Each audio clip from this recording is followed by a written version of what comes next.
இவர் தேர்ச்சி பெற்று விட்டார். இவர் தேர்ச்சி பெற்று விட்டார். அடுத்து மேல் படிப்பை தொடர்வதற்கு இவருக்கு அனுமதி. அப்ப ஹால் டிக்கெட் என்பது அனுமதி சீட்டு, மார்க் ஷீட் என்பது ஒப்புதல் சீட்டு. இப்ப சில நேரங்களில நிபந்தனைக்கு உட்பட்டு சில அனுமதிகள் வழங்கப்படும். நிபந்தனைக்கு உட்பட்டு சில அனுமதிகள் வழங்கப்படும். இப்ப அந்த மாதிரி வழக்கங்கள் இல்ல. முன்பு நான் சொல்ற எல்லாமே பிஃபோர் 1965. அது எக்ஸாம் எழுதி அதற்கு குறைந்தபட்ச மதிப்பெண் அப்படின்னு சொல்லிட்டு, இப்ப ஏன் இதெல்லாம் சொல்லிட்டு இருக்கிறேன் அப்படின்னா, இந்த அலோட், அப்ரூவ்டு இதை குறித்து வேதம் நமக்கு என்ன சொல்லுகிறது என்பதை தெரிந்து கொள்வதற்கு முன்பாக இந்த 2 வார்த்தைகளுடைய அதனுடைய உண்மையான அர்த்தம் என்ன என்பதை உலக பிரகாரமாக நாம் சந்திக்கின்ற பல காரியங்களோடு ஒப்பிட்டு பார்க்கும்போது மட்டும்தான் நாம ஆண்டவர் எப்படி பலருடைய வாழ்க்கையில அனுமதி கொடுக்கிறார் அல்லது ஒப்புதல் கொடுக்கிறார் என்பதை நம்ம நன்றாக புரிந்து கொள்ள முடியும். இப்ப இந்த மினிமம் மார்க்ஸ் சொல்லிட்டு வச்சிருப்பாங்க இல்லையா? இப்ப நாங்க படிக்கும் போதெல்லாம் அவுட் ஆஃப் 600. ஸோ மினிமம் வந்து 35 மார்க்ஸ். அப்ப இந்த 6 சப்ஜெக்டுக்கு வந்து 35 மார்க்ஸ் சொன்னா 210 அவுட் ஆஃப் 600. இப்ப இந்த மதிப்பெண் வாங்கணும்னா ஜஸ்ட் பாஸ். அப்ப அவரு வந்து பாஸ் பண்ணிட்டாரு அப்படின்னு சொல்லிக் கொள்ளலாம். ஆனா அதுல என்ன ஒரு நிபந்தனை இருக்குன்னு சொன்னா, நாங்க படிக்கிறப்ப அந்த பிள்ளாம் இப்ப வந்து இந்த மார்க் ஷீட் மாதிரி கொடுத்துறாங்க. அதுதான் நமக்கு ஃபுல்லாவே ஒரு சர்டிபிகேட்டாக காணப்படுது. புக் மாதிரி இருக்கு எங்களுக்கு. நாங்க படிக்கிறப்ப என்கிட்ட அந்த புக் என்ன இருக்கு, எஸ்எஸ்எல்சி புக். அந்த புக் வந்து ஏறக்குறைய சும்மா ஒரு 8 ஷீட் இருக்கும். இதுல நான் 8th ஸ்டாண்டர்ட்ல வாங்கின மதிப்பெண்கள்ல இருந்து 9th எல்லா மதிப்பெண்களும் அதுல வரும். இப்ப நான் அரசு தேர்வு எஸ்எஸ்சி எக்ஸாம் 1965ல நான் எழுதினேன். ஒருத்தர் ஜஸ்ட் பாஸ் வாங்கியிருக்கிறாரு அப்படின்னு சொன்னா அவர் தேர்ச்சி பெற்றிருப்பாரு. ஆனா அந்த முன் பக்கத்துல, முதல் பக்கத்துல நம்முடைய பெயரு மற்ற டீட்டெயில்ஸ் வரும். Father name, date of birth, இந்த டீட்டெயில்ஸ் எல்லாம் வரும். அதற்கு கீழே என்ன பண்ணிடுவாங்க, not eligible for higher studies அப்படின்னு ஒரு ரப்பர் ஸ்டாம்பு குத்திருக்கும். அவர் பாஸ் பண்ணிட்டாரு, ஜஸ்ட் பாஸ். ஆனா என்ன பிரயோஜனம்? Not eligible for higher studies. ஒப்புதல் கிடைக்கலங்க. பாஸ் பண்ணிட்டாருன்னு அனுமதி, ஆனா மேல் படிப்பை தொடர்வதற்கான ஒப்புதல் அங்கே அரசாங்கம் கொடுக்கவில்லை. ஆனா இன்றைக்கு அப்படி இல்லை. ஆனா அன்னைக்கு மறுபடியும் என்ன பண்ணணும் அப்படின்னா, இப்ப அவர் ஜஸ்ட் பாஸ் பண்ணியிருக்காரு, மேல் படிப்பை தொடரணும் விரும்பினாருன்னு சொன்னா மறுபடியும் அந்த 6 பேப்பரையும் எழுதணும். இப்ப நம்ம என்ன ஃபெயில் ஆயிருக்கிறோமோ அந்த சப்ஜெக்ட் மட்டும் எழுதி பாஸ் பண்ணிட்டு நம்ம சர்டிபிகேட் வாங்கிட்டு போயிடலாம் இப்ப. ஆனா அன்றைக்கு அப்படி கிடையாது. நான் மறுபடியுமாக எலிஜிபிலிட்டி எனக்கு கிடைக்கணும் அப்படின்னு சொன்னா நான் மறுபடியும் அந்த 6 பேப்பர்களையும் எழுதி நான் கூடுதல் மதிப்பெண் பெறுவேன் என்று சொன்னால் எனக்கு மறுபடியுமாக எலிஜிபிள் ஃபார் ஹையர் ஸ்டடிஸ் என்று அதை அனுமதி ஒப்புதல் அளிப்பார்கள். இதுதான் உலக பிரகாரமாக இன்றைக்கு அரசாங்கமே செய்கின்ற பல காரியங்கள். சரி, இப்ப இதை தேவன் எப்படி இந்த ஒப்புதலை கொடுக்கின்றார், யாருக்கெல்லாம் அனுமதி கொடுக்கின்றார், எந்த சூழ்நிலையில அனுமதி கொடுக்கப்படுகிறது, எந்த சூழ்நிலையில ஒப்புதல் அளிக்கப்படுகிறது என்பதை நாம் வேதத்துல இருக்கின்ற சில நிகழ்வுகளின் அடிப்படையில நாம் சிந்தித்தால் அது நமக்கு ரொம்ப பிரயோஜனமா இருக்கும். அதை நம்ம புரிஞ்சுக்கிறதுக்காக நான் முதல்ல வந்து அந்த அலோடுனா என்ன, அப்ரூவ்டுனா என்ன அப்படிங்கிறத ஒரு காரியத்தை எக்ஸ்பிளைன் பண்ணியிருக்கேன். இப்ப வேதத்தோடு கூட நாம் அதை ஒப்பிட்டு பார்ப்போம். எடுத்துக்கொள்ளலாம் 2 ராஜாக்கள் 2வது அதிகாரத்தை எடுத்து வைத்துக் கொள்வோம். அதுல 1ல இருந்து 14 வரைக்கும் நாம சிந்திக்க போறோம். கர்த்தர் எலியாவை சுழல் காற்றிலே பரலோகத்திற்கு எடுத்துக்கொள்ள போகிற போது எலியா எலிசாவோட கூட கில்காலிலிருந்து புறப்பட்டு போனான். எலியா இருக்கட்டும். இப்ப ஆண்டவர் எலியாவோடு கூட திட்டமாய் சொல்லிவிட்டார், நான் உன்னை எடுத்துக்கொள்ள போகிறேன். சொல்லிட்டு நீ பெத்தேலுக்கு போ. இவங்க இருக்கிற இடம் எங்க? கில்கால்ல இருக்கிறாங்க. இப்ப நீ பெத்தேலுக்கு போ அப்படின்னு சொல்லிட்டாரு. இவரு தன்னுடைய சீஷன் ஆகிய எலியா கிட்ட சொல்றாரு, எலிசா, அப்பா, ஆண்டவர் என்னை பெத்தேலுக்கு போக சொல்லுகிறார், நீ கில்காலிலேயே இரு, நான் போய் வருகிறேன்.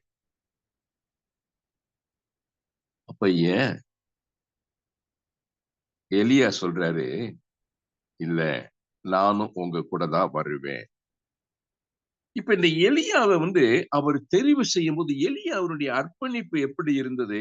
ஏன் இந்த எலியா விடாம எலிசாவை பின்பற்றி போகிறார் என்று பார்ப்போமே. ஆனால் ஆண்டவர் எலியாவை எடுத்துக்கொள்ள போகிறோம் அப்படிங்கிற அவருடைய ஏற்கனவே முன்குறித்தபடியினால, "பா, உன் ஸ்தானத்துல ஒருவனை ஏற்படுத்து." இதெல்லாம் ஆண்டவர் எலியாவை எடுத்துக்கொள்ளப்படுவதற்கு முன்பாகவே ஆண்டவர் சில காரியங்களை எல்லாம் முன்கூட்டியே ஆயத்தம் பண்ணி வைக்கிறார். நீ உனக்கு பிறகு ஒருவனை ஏற்படுத்து. அப்படி ஏற்படுத்தப்பட்டவன் தான் இந்த எலிசா. எலிசா இவன் தேர்வு செய்யும் போது ஏர் உழுது கொண்டிருக்கிறார், விவசாயி. அப்ப இந்த எலியா அழைக்கின்றாரு. அவன் அந்த ஏர் மாடை அதை அடித்து அந்த ஏர்களை எல்லாம் விறகாக பயன்படுத்தி தான் எதை நம்பி இருந்தானோ, விவசாயத்தை நம்பி இருந்தவன், இந்த மாடையும் ஏரையும் நம்பி இருந்தவன், அவைகளெல்லாம் முற்றிலுமாக அழித்து விட்டு தேவனை பின்பற்றி வந்தவர் அவர்தான் இந்த எலிசா. அவருடைய அர்ப்பணிப்பு அப்படி. இப்ப அந்த எலிசா தான், அப்படி அர்ப்பணிப்போடு கூட வந்த எலிசா தான் எலியாவை நான் விட மாட்டேன் அப்படின்னு சொல்லிட்டு அவரை பின்தொடர்கிறார். இப்ப எலியா எலிசாவுக்கு வாய்மொழியாக அனுமதி கொடுக்கல. ஆனா அவர் ஒண்ணும் சொல்லல. ஒரு பெத்தேலுக்கு வந்துட்டாங்க. அடுத்து பெத்தேல இருந்து எங்க எரிகோவுக்கு போ சொல்லி ஆண்டவர் சொல்றாரு. அங்கேயும் சொல்றாரு, எப்பா நீ இங்கேயே இரு. ஆண்டவர் என்ன எரிகோவுக்கு போ சொல்லுகிறார். அதுக்கப்புறம் எரிகோவில இருந்து யோர்தானுக்கு போ சொல்றாங்க. ஒவ்வொரு சூழ்நிலைகளிலையும் நான் உண்மை விட மாட்டேன், நான் உங்க கூட தான் இருப்பேன் என்று சொல்லி ரூத் அன்னைக்கு சொன்னா இல்லையா என்னுடைய மாமியார் கிட்ட, உம்முடைய தேவன் என்னுடைய தேவன், நீங்க எங்க மறிக்கிறீர்களோ அங்கே நான் மறிப்பேன், நீங்க எங்க இருக்கிறீங்களோ அங்கே நான் இருப்பேன்னு சொல்லி ரூத் தன்னுடைய மாமியார்கிட்ட சொன்னதை போல இந்த எலிசா எலியா கிட்ட சொல்றான், நான் உங்களை விட மாட்டேன். இப்ப இங்க இவன் பின்தொடர்ந்து வருவதற்கு எலியா அனுமதி கொடுத்துட்டான். இந்த அனுமதி மட்டும்தான் இப்ப அவருக்கு கிடைக்குது. இப்ப இங்க யோர்தான் கரையில நிற்கிறாங்க. யோர்தான் பிரவாகித்து போய் கொண்டிருக்கிறது. இப்ப யோர்தான கடந்தாச்சு. சால்வையை எடுத்து அவர் எலியா அந்த சால்வை எடுத்து தண்ணீர் அடித்த உடனே பிரிஞ்சிருச்சு. யோர்தான கடந்தாச்சு. கடந்து போனதற்கு பிறகுதான் எலியா எலிசா கிட்ட கேட்கிறாரு, அப்பா, நான் உனக்கு என்ன செய்ய வேண்டும்? இத யோர்தானுக்கு முன்னாடியே கேட்டிருக்கலாம் இல்லையா? ஏன்னா அங்கே ஒரு நிகழ்வு நடக்கணும். இவருக்கு ஒப்புதல் அளிக்கப்பட்டிருக்கிறது என்பதை நிரூபிக்கப்பட வேண்டும் என்று சொன்னால் இவங்க யோர்தானை கடந்து போகணும். அவர் அந்த சால்வையை பயன்படுத்தி அதை பிரிக்கணும். ஒரு அதிசயம் அங்கே நடக்கணும். நடந்து அங்கே போக வேண்டும். இப்ப யோர்தானை கடந்து போனதற்கு பிறகுதான் கேட்கிறாரு, நான் உனக்கு என்ன செய்ய வேண்டும்? அப்ப இவர் கேட்கிறாரு, எலிசா, உங்க கிட்ட இருக்கிற வரம் இரட்டத்தனையாக எனக்கு வேண்டும், இரட்டத்தனையாக வேண்டும். இது இப்படி கேட்பான்னு எலியா எதிர்பார்க்கல. இப்ப என்ன சொல்றாரு, அரிதான காரியத்தை நீ கேட்டாய், அரிதான காரியம். இது எலியாவை பொறுத்தவரை இப்ப அவரு கொஞ்சம் மனுஷீகத்துல சிந்திக்கிறாரு. இது அரிதான காரியம், என்கிட்ட இருக்கிற அந்த வர இரட்டத்தனையா வேணும்னு நீ கேட்கிறிய, இது ஒரு அரிதான காரியம். ஒருவேளை எலியா அப்படி நினைச்சிருக்கலாம். ஆனா ஆண்டவர் அப்படி நினைக்கல. ஆண்டவர் அப்படி நினைக்கல. உடனே அதுக்கு ஒரு காரியம் சொல்றாரு. அப்பா, ஒரு நிபந்தனை. நான் எடுத்துக் கொள்ளப்படுவதை நீ உன் கண்களால் கண்டால் இந்த காரியம் உனக்கு கிடைக்கும். இப்ப ஒரு அனுமதியும் கொடுத்துட்டார். இங்க கொடுத்தது, எலியா கொடுத்தது அனுமதி. நான் எடுத்துக் கொள்ளப்படும் போது நீ அதை பார்த்தால் நீ கேட்ட அந்த வரம் உனக்கு கிடைக்கும். ஓகே. தொடர்ந்து வருவதற்கு ஒரு அனுமதி. இங்கேயும் நீ கேட்ட வரம் கிடைக்கணும்னா இந்த நிபந்தனைக்கு உட்பட்டால் உனக்கு அது கிடைக்கணும் அனுமதி கொடுத்தார். இங்கேயும் அவருக்கு எலிசாவுக்கு கொடுக்கப்பட்டது அனுமதி தான். எடுத்துக்கொள்ளப்படுகிறார். இதை எலிசா கண்களாலே பார்த்தார். எலிசா என்ன நினைச்சிருப்பாரு? எலியா அவர் எடுத்துக்கொள்ளப்படுவதற்கு முன்பாக என் தலையில கை வச்சு என்னை அபிஷேகம் பண்ணி என்னை ஆசீர்வதித்து எனக்கு விடை கொடுத்து அனுப்புவார் என்று சொல்லி அவரை எதிர்பார்த்திருக்க கூடும். நான் ஏமாற்றம். எடுத்துக்கொள்ளப்பட்ட போது சால்வம் மட்டும்தான் விழுது. அப்ப எலியாவின் சொத்து என்று சொன்னது அந்த சால்வம் மட்டும்தான் கீழே விழுது. வெறுப்போடு கூட அந்த சால்வையை எடுத்துக்கொண்டு தான் அவர் யோர்தானுக்கு வரும்போது அந்த சால்வைய எலியா அந்த சால்வையை பயன்படுத்தின விதத்திற்கும் எலிசா பயன்படுத்தின விதத்திற்கு ஒரு வித்தியாசம். எலியாவின் தேவன் எங்கே என்ற ஒரு கேள்வியோடு கூட அந்த சால்வையை பயன்படுத்துகின்றார். ஆனா கர்த்தர் அதற்கு ஒப்புதல் கொடுக்க வேண்டும் என்று சொல்லி ஏற்கனவே தீர்மானித்து விட்டபடினாலே அவன் அந்த சால்வையை எடுத்து அந்த யோர்தானை அடித்த உடனேயே அது இரண்டாக பிரிந்தது. இங்கே கர்த்தர் எலிசாவுக்கு கொடுத்ததே ஒப்புதல். எலியாவின் ஸ்தானத்தை பூர்த்தி செய்வதற்கு சரியான நபர் நீதான். சோ அதற்கான ஒப்புதல் இப்பொழுது எலிசாவுக்கு கிடைத்தது. எப்படி அந்த ஒப்புதல்? எலியா செய்த கடைசி அற்புதம் யோர்தானை இரண்டாக பிரித்தது.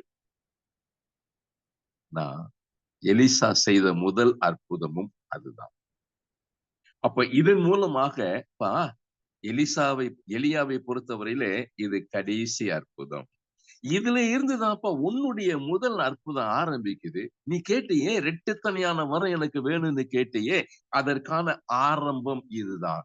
அநேக நேரத்துல நம்முடைய வாழ்க்கையில நம்ம பல காரியங்களை கேட்டிருப்போம். ஆனா நம்ம எதிர்பார்த்தபடி அந்த காரியம் நடக்கலையே என்று சொல்லி நமக்குள்ளாக ஒரு ஏமாற்றங்கள் இருக்கலாம். ஆனா கர்த்தர் சரியான நேரத்துல ஆண்டவருடைய ஒப்புதல் கிடைச்சிருச்சுன்னு சொன்னா அதற்கு வேற எந்த விதமான மாற்று கருத்தே கிடையாது. ஆனா என்ன, சில நேரங்களில நிபந்தனைக்கு உட்பட்டு ஒப்புதல் அளிக்கப்படும். இங்கே எலிசாவுக்கு அந்த நிபந்தனை, நான் எடுத்துக்கொள்ளப்படுவதை நீ பார்த்தால் உனக்கு இந்த காரியம் கிடைக்கும். பல நேரங்களில சில நிபந்தனைகள் நமக்கு கொடுக்கிறார் ஆண்டவர். பல நேரங்களில் அனுமதி கொடுத்துட்டு ஒப்புதலுக்காக நம்ம காத்திருக்கும் போது ஆண்டவர் சில நிபந்தனைகளை நமக்கு முன்பாக வைக்கின்றார். இஸ்ரவேல் ஜனங்களுடைய வாழ்க்கையில பார்க்கும்போது அவங்களுடைய பயணத்தில ஆண்டவர் நிறைய நிபந்தனைகளை எல்லாம் அவங்களுக்கு வச்சாரு. கானான் தேசத்துக்கு உங்களை கூட்டிட்டு போவேன்னு சொன்னது உண்மை. ஆனா போகிற வழியில ஆண்டவர் பல நிபந்தனைகளை எல்லாம் அவர்களுக்கு முன்பாக வைத்தார். அந்த நிபந்தனைகளை எல்லாம் அவங்க சரியாக நிறைவேற்றாதபடியினாலே பலர் வனாந்திரத்திலேயே மரித்து போனார்கள். வாய்ப்பை இழந்து விட்டார்கள். மோசேக்கு ஆண்டவர் அனுமதி கொடுத்தார். எங்கே?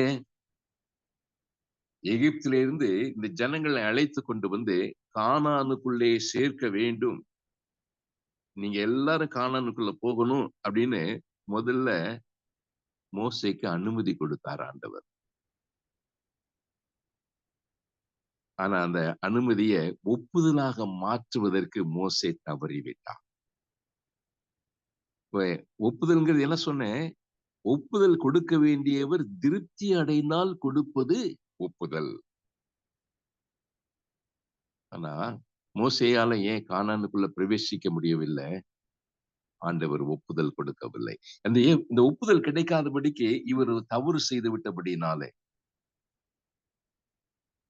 பேச சொன்னபோது மறுபடியுமாக கண்மலையை அடித்தபடியினாலே தண்ணீர் கிடைத்தது. ஆனால் மோசேக்கு ஒப்புதல் கிடைக்கவில்லை. ஜனங்களுக்கு தண்ணீர் கிடைத்தது. மோசே கானானுக்குள்ளே பிரவேசித்ததற்கான ஒப்புதலை ஆண்டவர் கொடுக்கவில்லை. அதனாலதான் மோசேய ஆண்டவரே வனாந்தரத்துல அங்க அந்த எங்க அடக்கம் பண்ணினாருங்கிறது யாருக்குமே தெரியாது. மோசேய கர்த்தரை அடக்கம் பண்ணி விட்டார். ஆனா கானானுக்குள்ள அந்த மோசே பிரவேசிக்கவில்லை. ஆனா ஒரே ஒரு நிச்சயம் என்ன தெரியுங்களா? அவர் பரம கானானுக்குள்ளே பிரவேசிப்பார். இந்த கானானுக்குள்ளே அவர் பிரவேசிக்கவில்லை. ஆனால் பரம கானானுக்குள்ளே பிரவேசிப்பதற்கான ஒப்புதல் அவருக்கு கண்டிப்பாக கிடைக்கும். எனக்கு அன்பானவர்களே, இன்றைக்கு நம்முடைய வாழ்க்கை என்கின்ற அந்த பயணத்துல பல காரியங்கள் ஆண்டவர் நமக்கு அனுமதிக்கின்றார். பட் அந்த அனுமதியவே நம்ம அதற்கான நமக்கான சாதகமாக நாம் எடுத்துக்கொண்டுதான் பல நேரங்களிலே நம்முடைய பயணத்தை நாம் தொடர்ந்து கொண்டிருக்கின்றோம். ஆனால் ஆண்டவருடைய ஒப்புதல் கிடைக்காத பட்சத்தில் அனுமதியை மட்டுமே நாம் வைத்துக் கொண்டு நித்தியத்திற்குள்ளே போக முடியாது. ரட்சிப்பு மட்டும் நான் வச்சுட்டு, ரட்சிப்புங்கிறது எனக்கு ஒரு அனுமதி சீட்டு. வெறும் ரட்சிப்பை மட்டும் வச்சுட்டு நான் கானானுக்குள்ள பிரவேசித்திருக்க முடியாது. அப்போ ஒப்புதல் பெற வேண்டும். ஆனால் அதற்கு அடுத்த ஆவிக்குரிய அனுபவங்கள் எல்லாம் நான் ஒன்றன் பின் ஒன்றாக நான் பெற்றுக்கொள்ள வேண்டும். கர்த்தர் அப்பொழுதுதான் அவருக்கு எப்ப திருப்தி வருகிறதோ அப்போ ஒப்புதல் அளிக்கின்றார். இப்ப இங்கே எலிசாவுடைய வாழ்க்கையில ஆண்டவர் அங்கே ஒப்புதலை அளித்து விட்டபடினாலேதான் அங்கே வேத பண்டிதர்கள் சொல்லுகின்றார்கள், எலியா செய்த அற்புதம் 7, எலிசா செய்த அற்புதம் 14.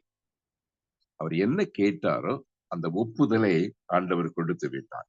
ஒருவேளை எலியா செய்த அற்புதத்தை எலிசா எண்ணிக்கிட்டு வந்தாரா என்னன்னு தெரியல.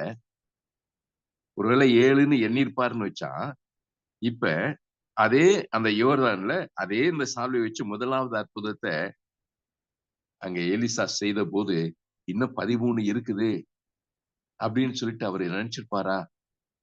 இல்ல 13 கண்டிப்பா நடக்கும்னு நினைச்சிருப்பாரா? நான் நடந்தது. ஏன்? கர்த்தர் ஒப்புதல் கொடுத்து விட்டார். ஏன்? நிபந்தனை அங்கு நிறைவேற்றப்பட்டது. நான் எலியா எடுத்துக்கொள்ளப்படுவதை எலிசா பார்ப்பாரே, ஆனால் அவர் கேட்ட வரம் அவருக்கு கண்டிப்பாக உண்டு. பல நேரங்களில் நாம் கேட்கின்ற காரியங்களுக்கு ஆண்டவர் சில ஆவிக்குரிய நிபந்தனைகளை எல்லாம் நமக்கு முன்பாக வைக்கின்றார். ஆனால் அந்த நிபந்தனைகளை நிறைவேற்றாதபடிக்கு இப்ப உங்களுக்கு அந்த அனுபவங்கள்லாம் நிறைய இருக்கும். விசாவுக்காக பலர் எவ்வளவு கஷ்டப்பட்டிருப்பீங்க நீங்க இல்லையா? சோ அதற்கு எவ்வளவு நிபந்தனைகளை அந்த அரசாங்கம் போடுது. அந்த நிபந்தனைகள் எல்லாம் நிறைவேற்றி முடித்தால் தானே அங்க போக முடிகிறது. அந்த தேசத்துடைய ஆசீர்வாதங்களை அனுபவிக்க முடிகிறது. அப்ப அது நிபந்தனைக்கு உட்பட்ட ஒரு ஒப்புதல். இங்க எலிசாவுக்கு அந்த ஒப்புதல் கொடுக்கப்பட்டது. நிபந்தனை. அந்த நிபந்தனையை அவர் நிறைவேற்றினார். கண்ணால பார்த்தாரு.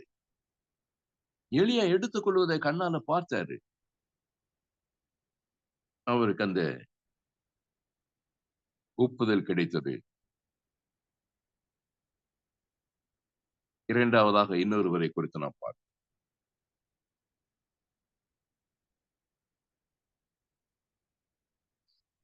யோனா 1வது அதிகாரம் 2வது 3வது வசனங்கள்.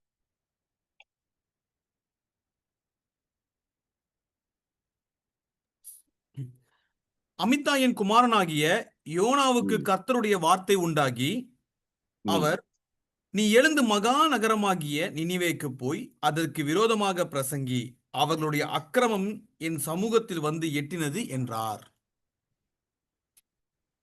இங்கே ஆண்டவர் யோனாவுக்கு ஒரு அனுமதி கொடுக்கிறார், உத்தரவு கொடுக்கிறார். அதை அனுமதி என்று கூட சொல்லக்கூடாது, ஒரு உத்தரவு கொடுக்கிறார். வா, நீ நினிவேக்கு போ, நினிவேக்கு போ. இந்த உத்தரவு. ஆனா ஏன் அவரு நினிவேக்கு போகாதபடி அவர் தர்ஷீஷுக்கு போக வேண்டிய காரணம் என்ன?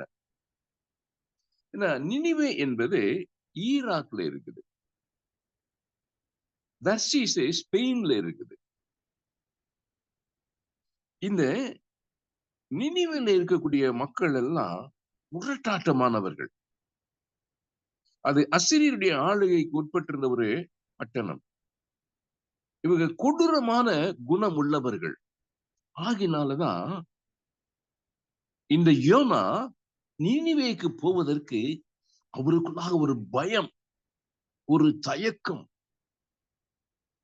பல நேரங்களிலே கடினமான காரியங்களை செய்யும்படியாக கர்த்தர் சொல்லும் போது இயல்பான தயக்கம் மனிதனுக்கு வந்து விடுகிறது.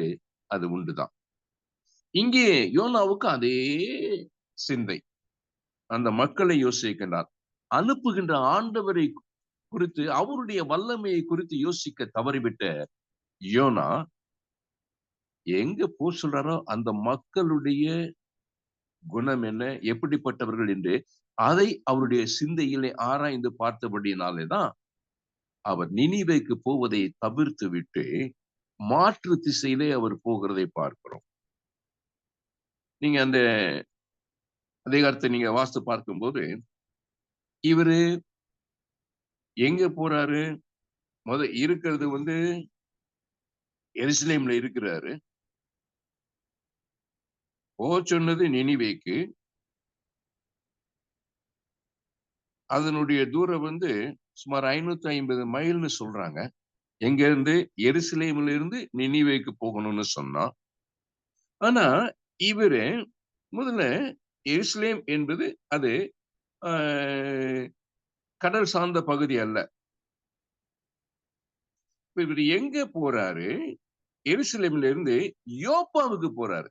ஏன்னா அதுதான் சீஷோர், துறைமுக பட்டணம். எருசலேம் துறைமுக பட்டணம் அல்ல. ஆக இவர் நேர அங்கிருந்து நினிவேக்கு தரைமார்க்கமாகவே போக முடியும். ஆனா இவர் அப்படி போகாம இவரு நேர யோப்பாக்கு போறாரு. யோப்பாக்கு போயிட்டு, அங்கதான் துறைமுக பட்டணம். அங்க இருந்துதான் அவரு தர்ஷீஷுக்கு போறாரு. இந்த இடைப்பட்ட காரியத்துல இவரு டிக்கெட் வாங்கிட்டாரு. அந்த கப்பல் கம்பெனி யோனாவுக்கு டிக்கெட் கொடுத்துருச்சு, அனுமதி கொடுத்துட்டாங்க. எதுக்கு? பயணம் செய்வதற்கான அனுமதி. எங்க? தர்ஷீஷுக்கு தான் அவர் எடுக்கிறாரு. ஏன்னா நினிவேக்கு போனா அங்கிட்டு தரைமார்க்கமா தான் போகணும். அங்க துறைமுக பட்டணம் கிடையாது நினிவே. அப்ப மேக்சிமம் டிஸ்டன்ஸ் என்னங்கிறதை பார்த்துட்டு தர்ஷீஷ் வரைக்கும் ஒரு டிக்கெட் வாங்கிட்டார். கம்பெனி அவருக்கு அனுமதி கொடுத்துருச்சு, பயணிப்பதற்கான அனுமதி. ஆனா ஆண்டவர் அதற்கு அனுமதி கொடுக்கல. அவர் போட்ட உத்தரவு வேற. இவரு எல்லாம் வாங்கிட்டாரு, டிக்கெட் எல்லாம் வாங்கிட்டு, அனுமதி எல்லாம் வாங்கிட்டு ஆயா படுத்து தூங்கிட்டு இருக்கிறார். ஆண்டவர் அதற்கு அனுமதி கொடுக்கல. அனுமதி கொடுக்காததுனால பயணம் பாதியிலேயே தடைப்பட்டது. கப்பல் பயணம் பாதியிலேயே தடைப்பட்டது. ஏன்னா இவரு இங்க யோப்பாவில இருந்து தர்ஷீஷ் வரைக்கும் அவர் கடல் வழியில தான் பயணம் செய்யணும். அந்த தூரம் கிட்டத்தட்ட 1000 மைலுக்கு மேல் அதிகமான தூரம் சொல்றாங்க. சரியா நான் என்ன கணக்கு பார்க்கல. ஆனா அந்த தூரத்தை அவரால பயணித்து முடிக்க முடியவில்லை. ஏன்? கர்த்தருடைய சித்தத்திற்கு மாறாக அவர் போகிறபடியினாலே ஆண்டவருடைய அனுமதியும் இல்ல, ஒப்புதலும் இல்ல. 2மே இல்லாத ஒரு சூழ்நிலையில பயணிக்கக்கூடிய மக்கள். எனக்கு அன்பானவர்களே, இன்றைக்கு ரட்சிக்கப்படவும் இல்ல, பரிசுத்தத்துல பரிபூர்ணப்படாமலும் இருக்கக்கூடிய அநேக மக்கள். அவங்களுக்கு அனுமதியும் கிடைக்கல, ஒப்புதலும் கிடைக்கல. ஆனா பயணித்துக் கொண்டே இருக்கின்றார்கள். எத்தனை கோடிக்கணக்கான மக்கள் அப்படியாக பயணித்துக் கொண்டிருக்கிறார்கள். அவங்களுடைய வாழ்க்கை பயணம் அது தொடர முடிவது இல்லை. வாழ்க்கை பரிதாபம். நித்தியத்தை போய் அடைய முடியாதபடிக்கு பல கோடி மக்கள். இப்ப இங்க இந்த யோனா ஆண்டவர் அனுமதி கொடுக்காததுனால அவருடைய கடல் பயணமே தடைப்பட்டது. பல நேரங்களில் நம்ம ஆண்டவருடைய சித்தத்திற்கு மாறாக நாம செயல்படும் போதெல்லாம் நம்முடைய பயணமும் தொடர முடிவதில்லை. பல இழப்புகளுக்கு நாம் ஆளாகி விடுகிறோம். நமக்கு மட்டுமல்லாது பல மற்றவர்களுடைய இழப்புக்கு நாம காரணமாகி விடுகிறோம். அதற்கு யோனா நல்ல ஒரு உதாரணம். எல்லா உடைமைகள் எல்லாம் தூக்கி கடல்ல போட்டாச்சு. கடைசியா என்ன சொல்றாரு? இவருக்கு தெரிஞ்சிருச்சு. நாம கர்த்தருடைய சித்தத்திற்கு மாறாக நாம் பயணித்துக் கொண்டிருக்கிறபடினால இவ்வளவு பெரிய ஒரு சேதம், அழிவு என்பதை அவரு பின்புதான் புரிந்து கொண்டார். இப்ப அவரை தூக்கி கடல்ல போட்டாச்சு. இப்ப என்ன ஆகுது? அது வரைக்கும் ஒரு சாதாரண கப்பல்ல அவரு பயணித்துக் கொண்டிருந்தார். அதற்கு தான் அவருக்கு அனுமதி. ஆனா இப்ப எங்க போறாரு? சப்மரீன்குள்ள போறாரு. அவர் சப்மரீன் பயணத்துக்கு டிக்கெட்டே வாங்கல. மீன் வயிறு எங்க? மீன் கடலுக்கு அடியில போயிட்டு இருக்குது சப்மரீன். நீர்மூழ்கி கப்பல். முதல்ல சாதாரண கப்பல்ல அவரு பயணம் பண்றதுக்கு தான் சீட்டு வாங்கினாரு. ஆனா இப்ப நீர்மூழ்கி கப்பல்ல பயணிப்பதற்கான ஒரு வாய்ப்பை ஆண்டவர் ஏற்படுத்தி கொடுத்து விட்டார். கடினமான ஒரு பயணம் தான் இல்லையா? சாதாரண கப்பல்ல போனோம்னா கப்பலுடைய மேல் தளத்துல உட்கார்ந்துகிட்டு கடலுடைய எல்லா பகுதியும் ரசிச்சுக்கிட்டே போகலாம். ஆனா நீர்மூழ்கி கப்பல்ல பயணிச்சோம்னு சொன்னா ரசிக்கவே முடியாது. உபத்திரவங்கள் தான். அப்ப ஆண்டவருடைய சித்தத்துக்கு மாறா இவர் போனதுனால கடைசி எங்க கொண்டு வந்து விட்டாரு? இந்த மீன் அவரை இந்த தர்ஷீசுக்கு போயிருவது நினிவேயினுடைய கரையில தான் வந்து அது கக்குது. மீனுக்கு எப்படி தெரியும் தர்ஷீஸ் எது, நினிவே எது, இடையில எந்தெந்த ஊர் இருக்குதுன்னு? நான் கர்த்தர் எல்லாத்தையும் சரியாக திட்டமிட்டு நடத்தி கொண்டு போய் அந்த சப்மரின் அது கரை வர சேர முடியாது இல்லையா? அப்ப அங்க இருந்தே கரையில அதை அவனை கக்கிது. இப்ப இவரு எருசலேம்ல இருந்து பயணப்பட்டவர் யோப்பாக்கு போறாரு. யோப்பாவிலிருந்து தர்ஷீசுக்கு வர்றாரு. தர்ஷீசுல இருந்து அவர் வந்து கடைசி தன்னுடைய இந்த பயணத்தை முடித்து நினிவேல வந்து இங்க கொட்டியாச்சு. இவர் நேரடியாக நினிவேக்கு போயிருந்தாருன்னா இவ்வளவு காரியங்களை வந்து தவிர்த்து இருக்கலாம். தூரமும் சுருக்கமான தூரத்திற்குள்ள போயிருக்கலாம். இஸ்ரவேல் ஜனங்களும் 11 நாளைக்குள்ள முடிய வேண்டிய அந்த பயணத்தை 40 வருஷம் தொடரும்படியான சூழ்நிலை. ஏன்? அவங்களுடைய புரட்டாட்டமான தன்மைகளினாலே தேவையில்லாத பயணத்தை அவர்கள் மேற்கொண்டார்கள். இங்கே நினிவேனுடைய யோனாவுடைய வாழ்க்கையில அதே தான். தேவையில்லாத ஒரு நீண்ட பயணம். நாம கர்த்தருடைய சித்தத்திற்கு மாறாக நாம் பல நேரங்களில் செயல்படும் போதெல்லாம் நம்முடைய வாழ்க்கையில நாம் அடைய வேண்டிய காரியங்களை மிக எளிதாக அடைவதை விட கடினமாக கடினமான சூழ்நிலையிலே அதை அடையும்படியான சந்தர்ப்பங்கள் ஏற்பட்டுவிடும். கர்த்தருடைய சித்தத்திற்கு மாறாக போகும்போது ஆண்டவருடைய அனுமதி அங்கே கிடைப்பதில்லை. இப்ப இங்க நினிவேல வந்து அவரை இது பண்ணதுக்கு பிறகும் அவன் அப்பவும் என்ன பண்றாரு? ஆண்டவருடைய சித்தத்தை அங்க நிறைவேற்றல. ஈஸியாக எப்பதான் அவருக்கு அங்க ஒப்புதல் கொடுக்கப்படுகிறது யோனாவுக்கு, அந்த மக்கள் எல்லாம் மனம் மாறுகிறார்கள். இங்கேயும் அவர் வந்து நிறைய வந்து அவர் ஆண்டவர்கிட்ட எதிர்த்து போராடிக்கிட்டே இருக்கிறாரு. கடைசி வரைக்கும் அவர் அதற்கு உடன்படவே இல்லை. கர்த்தர் அவரை அவருடைய திட்டத்தை நிறைவேற்றுவதற்கு அங்கே கொண்டுட்டு போய், இங்கே யோனாவுடைய வாழ்க்கையில என்னுடைய ஒப்புதல் என்ன? அவருக்கு கொடுக்கப்பட்ட ஒப்புதல், யோனா அங்கே அந்த செய்தியை அறிவித்தது நிமித்தமாக அந்த நினிவே பட்டணம், முரட்டாட்டமான குணமுள்ள அந்த நினிவே பட்டணத்து மக்கள் எல்லாம் ரட்சிக்கப்பட்டார்கள். அங்க ஆண்டவர் ஒரு ஒப்புதலை கொடுத்தார். ஆண்டவர் ஒரு ஒப்புதலை கொடுத்தார். அது வரைக்கும் இவனுக்கு பல காரியங்களை ஆண்டவர் அனுமதிச்சாரு. ஆண்டவர் இதை நம்ம பல நேரங்களில் யோசிக்கலாம். ஏன் அவன் கப்பல்ல டிக்கெட் வாங்கும்போது எதுக்கு ஆண்டவர் அனுமதிச்சார்? முதல்லயே அந்த பயணத்தை தடை செய்திருக்கலாமா? அவன் இங்க இருந்தே போகும்போது அவனை தடுத்திருக்கலாமே. அவர் அங்கிருந்து யோப்பாவுக்கு போயிட்டு, யோப்பாவில இருந்து தர்ஷீஷுக்கு போகும்போது இவ்வளவு எல்லாம் ஏன் ஆண்டவர் அனுமதிக்கணும்?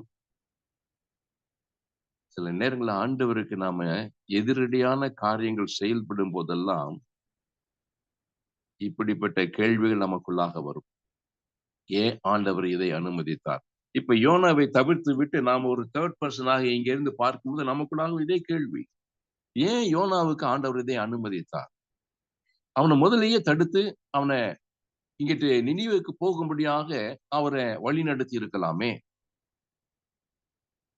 ஆண்டவர் நமக்கு ஒரு சுய சித்தத்தை கொடுத்திருக்கிறபடியினாலே ஆண்டவர் பல நேரங்களில் எக்ஸாம் எழுதி நாம பாஸ் பண்ணணும்னு விரும்புறார். கடினமான சூழ்நிலை, எக்ஸாம் எழுதணும்னாலே கடினம், கஷ்டப்படணும், பிரயாசப்படணும், உழைக்கணும், அன்பிழிக்கணும், எல்லாம் செய்யணும். அப்ப நாம எக்ஸாம் எழுதி பாஸ் பண்ணணும் அப்படிங்கறத விரும்புறதுனாலதான் ஆண்டவர் பல நேரங்கள்ல நமக்கு எக்ஸாம் வைக்கிறாரு. ஆனா அவர் ஒருபோது நம்மளை ஃபெயில் பண்ண மாட்டார். நமக்கு ஆண்டவர் எக்ஸாம் வைக்கிறாரு. 2 பேரும் எக்ஸாம் வைக்கிறாங்க. சாத்தானே எக்ஸாம் வைக்கிறான். அவனுடைய எக்ஸாம் வைக்கிறோடைய நோக்கம் என்ன? நம்மளை ஃபெயில் பண்ண வைக்கணுங்கிறது. ஆனா ஆண்டவர் நம்மள எக்ஸாம் பண்றாரு. என்ன நோக்கம்? என் புள்ள எழுதி பாஸ் பண்ணணும். எக்ஸாம் எழுதி பாஸ் பண்ணணும். இந்த கொரோனால பாஸ் பண்ணாங்க இல்லையா? ஆல் பாஸ்ன்னு சொன்னாங்கல்ல. பாவம் நல்ல ரேங்க் ஹோல்டர் கூட அந்த நேரத்துல அவங்களுக்கு எல்லாம் ரொம்ப வருத்தம். இல்ல எல்லா பிள்ளைங்களுக்கு அது மகிழ்ச்சியா இருக்குமா? எக்ஸாம் எழுதாம பாஸ்ன்னு சொன்னது யாருக்கு மகிழ்ச்சியா இருக்கும்? ஃபெயில் ஆயிடுவோம்னு நினைச்சுட்டே இருந்தாங்க இல்லையா? ஒழுங்கா படிக்காதவங்க, அவங்களுக்கு அது சந்தோஷமா இருந்திருக்கும். ஆனா ஆண்டவர் விரும்புற காரியம், நாம எக்ஸாம் எழுதி பாஸ் பண்ணணுங்கிறதாங்க ஆண்டவர் விரும்புறாரு. சோ அதற்காகத்தான் அவர் பல நேரங்கள்ல இப்ப இதெல்லாம் அனுமதிச்சதனுடைய காரணம் என்ன? டேஸ்ல ஒரு ஒப்புதல். நினிவே மக்கள் ரட்சிக்கப்படுவதற்கு யோனாவுடைய பிரயாசம், யோனா கொடுத்த செய்தி. ஒருவேளை அவர் மன விருப்பத்தோடு கூட கொடுத்தாரா இல்லையா? ஆனா ஆண்டவர் யோனாவை தன்னுடைய கையின் கருவியாக பயன்படுத்தினார். கடைசியாக அந்த ஒப்புதல் கொடுக்கப்பட்டது. ஒப்புதல் வழங்கின ஒன்னதாங்க அங்க அந்த பல லட்சம் மக்கள் ரட்சிக்கப்பட்டார்கள். பல நேரங்களில் இந்த அனுமதிக்கும் ஒப்புதலுக்கும் உரிய அந்த வித்தியாசத்தை இன்னும் ஒரு இது மட்டும் நான் சொல்லி நான் அதை நிறைவு செய்யலாம்னு நினைக்கிறேன். அப்போஸ்தலர் நடவடிக்கைகளின் புத்தகம் 16வது அதிகாரம் 6ல இருந்து. அப்போஸ்தலர் 16 6ல இருந்து வாசிக்கலாம். அவர்கள் பிரிகியா கலாத்தியா நாடுகளை கடந்து போன போது ஆசியாவிலே வசனத்தை சொல்லாதபடிக்கு பரிசுத்த ஆவியினாலே தடை பண்ணப்பட்டு மீசியா தேசம் மட்டும் இருக்கட்டுங்க. அடுத்தவன் இங்க இப்ப இவங்க என்ன யோசிக்கிறாங்க ஊழியக்காரங்க? ஆசியாவுக்கு வசனத்தை சொல்ல கூடாதபடிக்கு ஆண்டவர் தடை பண்ணிடுறார். அவங்க அங்க போகணும்னு நினைக்கிறாங்க, சத்தியத்தை சொல்லணும்னு நினைக்கிறாங்க. கர்த்தருடைய ஊழியக்காரர்கள் தான், அபிஷேகம் பண்ணப்பட்டவர்கள், அழைக்கப்பட்டவர்கள், முத்திரிக்கப்பட்டவர்கள் ஆசியாவுக்கு போகணும்னு நினைக்கிறாங்க. ஆனா இப்ப என்ன? பரிசுத்த ஆவியானவர் அங்க தடை போடுறாரு. அவங்களுக்கு ஆசியாவுக்கு போகிறதற்கு ஆண்டவர் அனுமதியும் கொடுக்கல, ஒப்புதலும் கொடுக்கல. ஏன்னா சில நேரங்கள் அனுமதி குடிச்சிட்டாருன்னா நிபந்தனை வச்சிருப்பாரு. இங்கே அவங்களுக்கு அனுமதியும் கிடைக்கல, ஒப்புதலும் கிடைக்கல. இப்ப இவங்க என்ன பண்றாங்க? போகலன்னு அடுத்து என்ன பண்றாங்க? 7ஆம் வசனம் இப்ப வாசிங்க. மீசியா தேசம் மட்டும் வந்து பித்தினியா நாட்டுக்கு போக பிரயத்தனம் பண்ணினார்கள். ம். ஆவியானவரோ அவர்களை போக வெட்டாதிருந்தார். பாருங்க, முதல்லயும் ஆசியாக்கு போகணும்னு நினைச்ச உடனே பரிசுத்த ஆவியானவர் தடை செஞ்சிட்டாரு. ஒப்புதலும் கொடுக்கல, அனுமதியும் கொடுக்கல. இப்ப இங்க பிந்தியா நாட்டிற்கு போகணும்னு அவங்க பிரயாசப்படுறாங்க. இப்போதும் பரிசுத்த ஆவியானவர் அனுமதியும் கொடுக்கல, ஒப்புதலும் கொடுக்கல. இப்ப இந்த ஊழியக்காரருடைய மனநிலை எப்படி இருக்கும்? என்ன ஆண்டவரே, நாங்க ஊழியம் செய்யணும்னு தானே போறோம். அதற்கான ஸ்தலத்தை தானே நாங்க தெரிவு செய்கின்றோம். ஏன் எங்களுக்கு அனுமதியும் ஒப்புதலும் ஏன் எங்களுக்கு கிடைக்கல? இது ஊழியர்களுடைய மனதில் இருக்கக்கூடிய காரியம் தான். ஆனா ஆண்டவர் அவர் என்ன ஒரு நோக்கம் வச்சிருக்கிறாரு? அடுத்து வாசிக்கலாம். 8. அப்பொழுது அவர்கள் மீசியா பக்கமாய் போய் ம், துரோவுக்கு வந்தார்கள். அங்கே ம். ராத்திரியிலே பவுலுக்கு ஒரு தரிசனம் உண்டாயிற்று. அது என்னவெனில், மக்தோனியா தேசத்தான் ஒருவன் வந்து நின்று, நீர் மக்தோனியாவுக்கு வந்து எங்களுக்கு உதவி செய்ய வேண்டும் என்று தன்னை வேண்டிக் கொண்டதாக இருந்தது. இங்கே அந் பாருங்க. இப்ப மக்கதோனியாவுக்கு ஆண்டவருடைய திட்டம் என்ன? மக்கதோனியாவுக்கு போகணும். ஆண்டவரை அதிகமாக அறியாத மக்கள் நிறைந்திருக்கிற ஒரு பகுதி. இப்ப இந்த மக்கதோனியா தேசத்து மனுஷன் அவருக்கு தரிசனத்துல ராத்திரியில தரிசனத்துல அந்த மக்கதோனியா மனுஷன் பவுலு கிட்ட பேசுறாரு. எங்க தேசத்துக்கு நீ வாங்க, எங்களுக்கு அந்த செய்தியை கொடுங்க. இப்ப ஆசியாவுக்கு போனா அங்க ஏற்கனவே சபைகள்லாம் ஸ்தாபிக்கப்பட்டாச்சு. அங்க போகணும்னு நினைக்கிறாங்க. சபையை ஸ்திரப்படுத்தணும்னு நினைச்சிட்டு இவங்க போகணும்னு நினைக்கிறாங்க ஊழியக்காரங்க. ஆனா கர்த்தர் அதற்கு தடை போட்டார். அவங்களுக்கு அனுமதி கொடுக்கல. எங்க போக சொல்றாரு? எப்பா, நீ அங்க சபை ஸ்தாபிக்கப்பட்ட இடத்துக்கு மறுபடியும் நீ போகணுங்கிறது இல்லப்பா. இந்த புதிய இடத்துக்கு நீ போ. இதுவரைக்கும் மக்கதோனியாவுக்கு நீ போகல இல்ல, இந்த புதிய இடத்துக்கு நீ போ. அப்ப ஏதோ ஒரு நோக்கத்தோடு கூட தான் ஆண்டவர் அவங்களுடைய பயணத்தை அவங்க போகணும்னு நினைச்ச இடத்திற்கு போகாதபடிக்கு தடை செய்து அனுமதியும் கொடுக்கல, ஒப்புதலும் கொடுக்கல.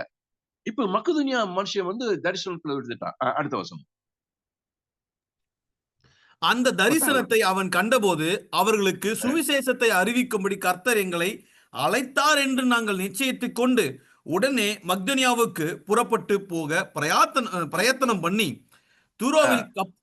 கப்பல் ஏறி ம். சமோத்திராத்துக்கே தீவுக்கும் மறுநாளிலே நெயாப்போலி ம். பட்டணத்துக்கும் நேரடியாய் ஓடி, அங்கேருந்து மக்தோனியா தேசத்து நாடுகளில் ஒன்றுக்கு தலைமையானதும் ரோமர் ம். குடியேறினதுமான பிலிப்பி பட்டணத்திற்கு வந்து அந்த பட்டணத்திலே சில நாள் தங்கியிருந்தோம். ஓய்வு நாளில் நாங்கள் பட்டணத்திற்கு வெளியே போய் ஆற்றின் அருகே வழக்கமாய் ஜெபம் பண்ணுகிற இடத்தில் உட்கார்ந்து அங்கே கூடி வந்த ஸ்திரீகளுக்கும் உபதேசித்தோம். அப்பொழுது ம். தியத்திரா ஊராலும் இரத்தம்பரம் விற்கிறவளும் தேவனை வணங்குகளுமாகிய லீதியாள் என்னும் பேருள்ள ஒரு ஸ்திரீ கேட்டுக்கொண்டிருந்தாள். பவுல் சொல்லியவைகளை கவனிக்கும்படி கர்த்தர் அவள் இருதயத்தை திறந்தருளினார். அவளும் அவள் வீட்டாரும் ஞானசானம் பெற்ற பின்பு அவள் எங்களை நோக்கி, நீங்கள் என்னை கர்த்தரிடத்தில் விசுவாசம் உள்ள என்று எண்ணினால் என் வீட்டிலே வந்து தங்கியிருங்கள் என்று எங்களை வருந்தி கேட்டுக்கொண்டாள். நாங்கள் ஜெபம் போதும். பண்ணுகிற ம். இப்ப ஆண்டருடைய திட்டம் வேற. மக்கதோனியா மனுஷன் தரிசனத்துல காமிச்சிட்டான் இல்லையா? பேசிட்டாரு. இப்ப மக்கதோனியாவுக்கு இவங்க அங்கே அந்த மக்கதோனியா தேசத்துல இருக்கிற பிலிப்பு பட்டணத்துக்கு வர்றாங்க. இப்ப ஆண்டவர் இவன் ஆசியாவுக்கு போகணும்னு யோசிக்கிறாங்க. பிக்கினியாவுக்கு போகணும்னு யோசிக்கிறாங்க. ஒப்புதல் கிடைக்கல. அனுமதியும் கிடைக்கல. ஆனா இப்ப எங்க போக சொல்லி இவங்கள கூட்டிட்டு போறாரு? மக்கதோனியா தேசத்துல பிலிப்பு பட்டணத்திற்கு கூட்டிக் கொண்டு போகிறார். என்ன காரணம்? அங்கே ஒரு லீதியால் சந்திக்கப்பட வேண்டும். அவள் மூலமாக ஆண்டவர் பெரிய ஒரு திட்டத்தை வச்சிருக்கிறார். சோ லீதியால் சந்திக்கப்பட்டா லீதியால் மூலமாக அந்த பட்டணத்தை அசைப்பதற்கு ஆண்டவர் ஒரு திட்டம் போட்டு வச்சுட்டாரு. அப்ப லீதியால் ரட்சிக்கப்படணும், ஞானஸ்நானம் பெறணும். அப்ப அதற்காகவே அவர் திட்டம் வைத்து இங்க ஊழியக்காரரை பிலிப்பு பட்டணத்திற்கு அழைத்து கொண்டு போய் அவங்க வழக்கமா ஜெபம் பண்ற இடத்துல பெண்களா இருக்கிற அங்க இருக்கும்போதுதான் ஆண்டவர் இந்த காரியத்தை செய்கிறார். லீதியால் ஆண்டவருக்கு அங்கே தேவை. ஆண்டவர் லீதியால பயன்படுத்தணும்னு விரும்பினதுனால பயணத்தை மாற்றி அமைக்கின்றார். அப்ப இங்கே பிலிப்பு பட்டணத்திற்கு வருவதற்கு தான் ஆண்டவர் ஒப்புதல் அளித்தார். ஏன் ஒப்புதல் அளித்தவரின் நோக்கம் என்ன? லீதியால் ஆண்டவருடைய ஊழியத்தை நிறைவேற்றுவதற்கு அந்த பிலிப்பு பட்டணத்துல இவர்களுக்கு பிறகு son of the soil, daughter of the soil என்ற விதத்துல அங்கே ஊழியங்கள் செய்வதற்கு லீதியால் அங்கே தேவைப்பட்டபடியினால லீதியாலை சந்திக்கும்படியாகவே பவுலை அவர் ஆசியாவுக்கு போகணும்னு நினைச்சவரை இங்கே மக்கதுனியாவுக்கு பிலிப்பு பட்டணத்திற்கு அழைத்து கொண்டு வந்த நோக்கம். அவர் அங்கே அனுமதி கொடுக்கவில்லை, ஆனால் இங்கே ஒப்புதல் அளித்தார். இப்ப இந்த ஊழியத்தின் நிமித்தமாக இங்கே பவுலுக்கு அங்கே ஒரு கிரீடம் லீதியால் சந்திக்கப்படுவதற்கு பவுலை ஆண்டவர் பயன்படுத்தினார்.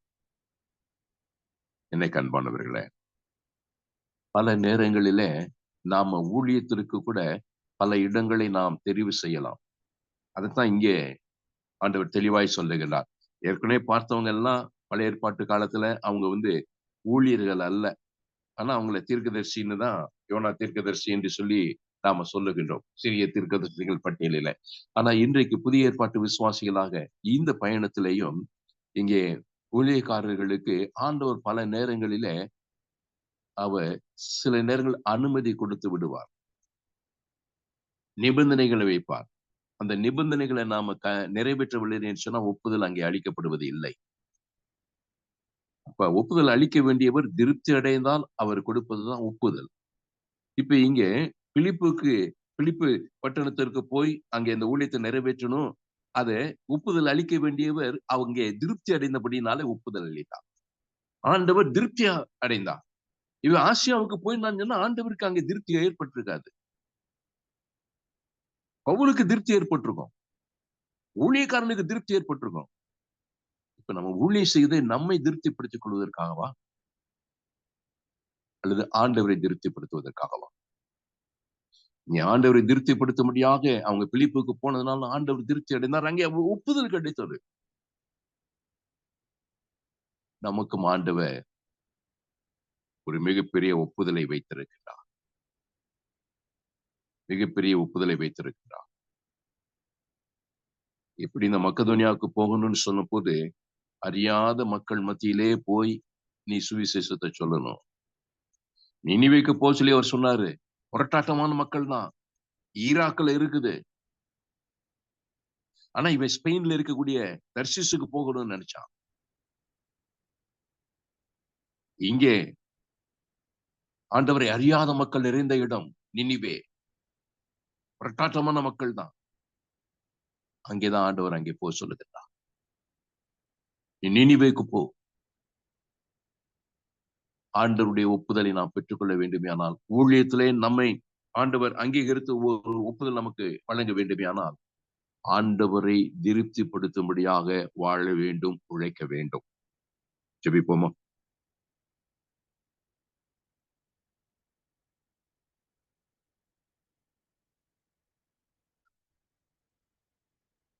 நீங்க ஜெபம் பண்ணி முடியும்.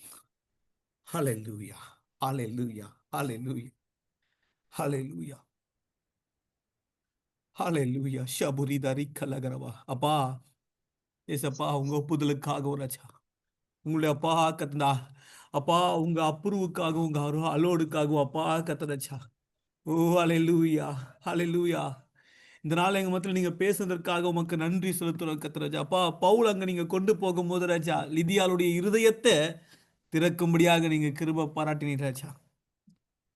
நீங்க கொடுக்கிற ஒப்புதல் கத்தராஜா, நீங்க அனுமதிக்கிற காரியம் கத்தராஜா, நீங்க உத்தரவிடுகிற காரியம் கத்தராஜா.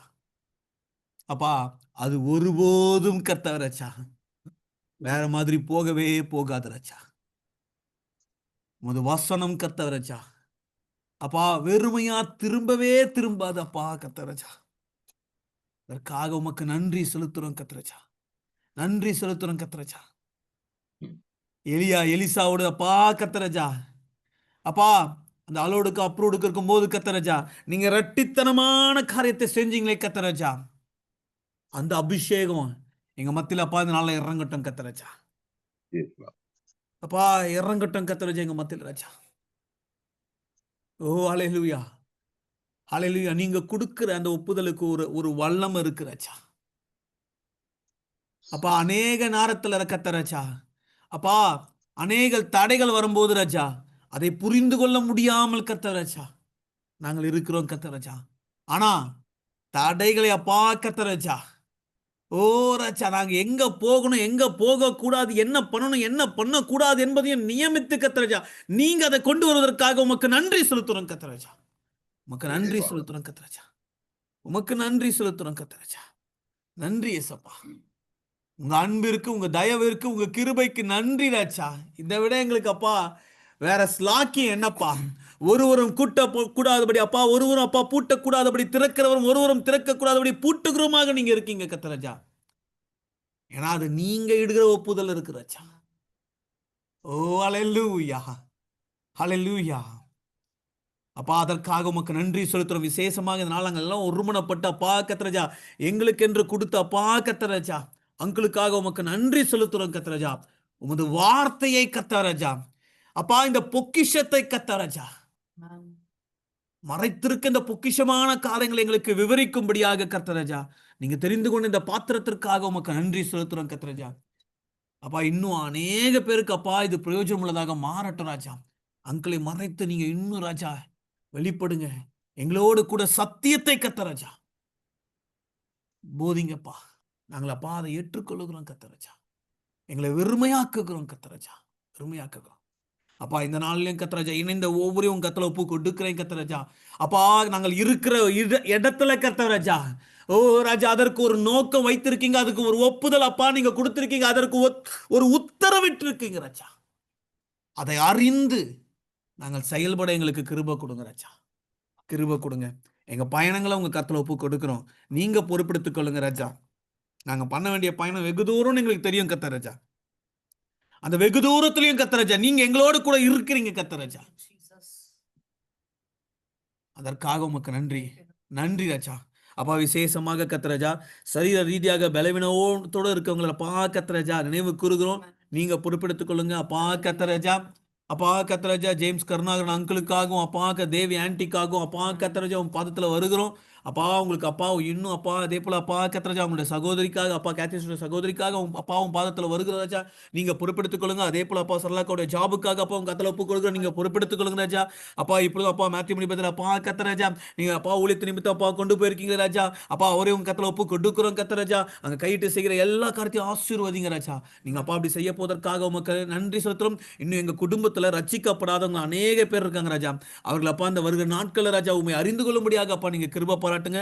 நீங்க அப்பா அப்படி செய்ய போவதற்காக உமக்கு நன்றி அப்பா. உமது நீங்காத பிரசனம் எங்களோடு கூட எங்களை வழிநடத்தட்டும். உங்க நாமம் மகிமைப்பட்டும். எல்லா துதியும், எல்லா கனமும், எல்லா மகிமையும் உங்க ஒருவருக்கே செலுத்துகிறோம். மீட்பெறும் ரட்சகரமான இயேசு கிறிஸ்துவின் ஜெபிக்கிறோம் எங்கள் ஜீவன் நல்ல பிதாவே, ஆமென். என் ஆத்துமாவே கர்த்தரை சோஸ்திரி, என் முழுமே பரிசுத்த நாமத்தை சோஸ்திரி. என் ஆத்துமாவே கர்த்தரை சோஸ்திரி, அவர் செய்த சகல உபகாரங்களையும் மறவாதே. ஆமென், ஆமென். ஹல்லேலூயா, ஹல்லேலூயா.